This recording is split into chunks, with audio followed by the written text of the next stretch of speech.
આગામી હોળી અને ધૂળેટીના પર્વને ધ્યાનમાં રાખી સુરત એસટી વિભાગ દ્વારા મુસાફરોની સુવિધા માટે વધારો થાય તે માટે વધારાની બસો દોડાવવાનું આયોજન કરવામાં આવ્યું છે। વધુ વિગતો આપતા સુરત એસટી વિભાગના વિભાગીય નિયામક શ્રી પીવી ગુર્જરે જણાવ્યું હતું કે મધ્ય ગુજરાતના છોટાઉદેપુર, દાહોદ, ગોધરા અને પંચમહાલ જિલ્લાના શ્રમિકો અને નાગરિકો જેઓ રોજગારી અર્થે સુરતમાં સ્થાયી થયા છે તેઓ પોતાના વતનમાં હોળીનો તહેવાર ઉજવી શકે તે માટે નિગમ દ્વારા આગામી 27 ફેબ્રુઆરીથી 2 માર્ચ દરમિયાન વિશેષ બસો દોડાવવામાં આવશે। આ વર્ષે સુરત ડિવિઝન દ્વારા કુલ 570 જેટલી વધારાની બસોનું સંચાલન કરવામાં આવશે જેથી મુસાફરોને ખાનગી ટ્રાવેલ્સના ઊંચા ભાડા અને ભીડભાડથી મુક્તિ મળી શકે। મુસાફરોની સગવડતા માટે ભાડાના દરો પણ નિયત કરવામાં આવ્યા છે જે અંતર મુજબ ₹325 થી લઈને 355 સુધીના રહેશે। મહત્વની વાત એ છે કે તહેવારના સમયે પણ મુસાફરો પાસેથી કોઈ પણ પ્રકારનો વધારાનો ચાર્જ વસૂલવામાં આવશે નહીં। મુસાફરોને બોર્ડિંગમાં સરળતા રહે તે માટે સુરતના વિવિધ વિસ્તારો જેવા કે રામનગર, રાંદેર રોડ ખાતેથી સેન્ટ્રલ બસ સ્ટેશન પાસે સિટી બસ સ્ટેન્ડ અને ઓલપાડ ખાતેથી બસો ઉપડવાની વ્યવસ્થા કરવામાં આવી છે। આ બસો સાંજે 4 વાગ્યાથી લઈને રાત્રિના ટ્રાફિક મળશે ત્યાં સુધી ચલાવવામાં આવશે।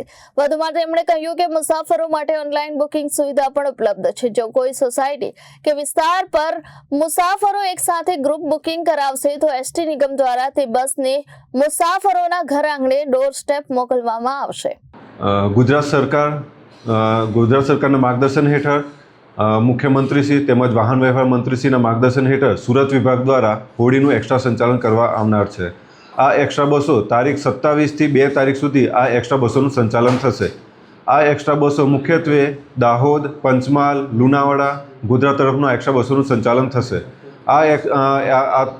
જે એક્સ્ટ્રા બસો છે તે સુરતના મેઇન બસ સ્ટેશન CBSની સામે જે સિટી બસ સ્ટેશન છે ત્યાંથી આ બસો ઉપડશે। ઉપરાંત આપણે જે ઓલપાડમાં રામચોક છે ત્યાંથી પણ આ એક્સ્ટ્રા બસોનું સંચાલન થશે। અને આ જે એક્સ્ટ્રા બસો છે જે અમારું ઓનલાઈન બુકિંગ છે www.gsrtc.in એના પરથી બી અમારી ટિકિટનું બુકિંગ થશે। તેમજ જે ગુજરાત સરકારનું માર્ગદર્શન છે જે મુજબ એસટી આપને દ્વારે તે થકી જો 52 મુસાફરો એકસાથે જો ટિકિટ બુકિંગ કરાવશે તો તેમની સોસાયટી સુધી અમે બસ આપીશું કે જે તેમની સોસાયટીથી પોતાના વતન સુધી ડાયરેક્ટ મુસાફરી કરી શકશે।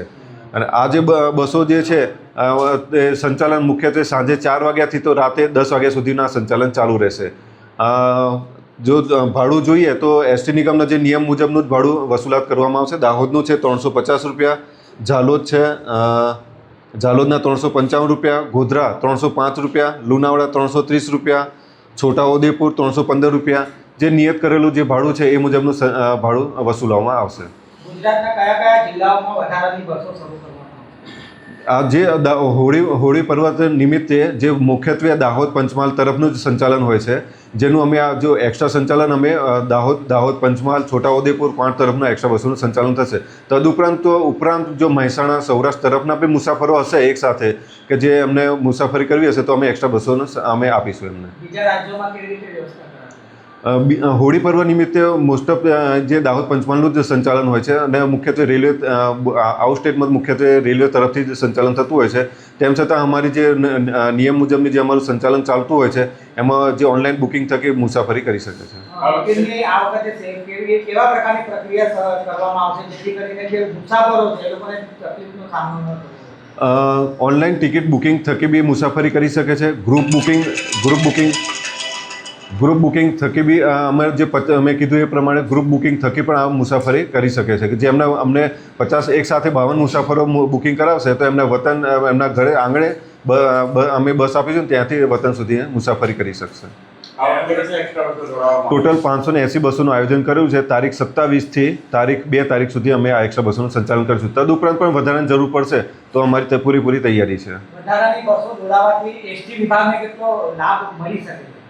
આમાં એસટી વિભાગ એક પ્રકારનું સેવાનું માધ્યમ છે। આમાં લાભ તો બરાબર પણ મુસાફરોને કોઈ તકલીફ ના પડે એની વ્યવસ્થા અમે રાખતા હોઈએ છીએ। અને ગઈ વખતે અમે ટોટલ 588 અમે 550 ટ્રીપો એક્સ્ટ્રા કરી હતી અને તેના થકી 94 લાખની આવક થઈ હતી।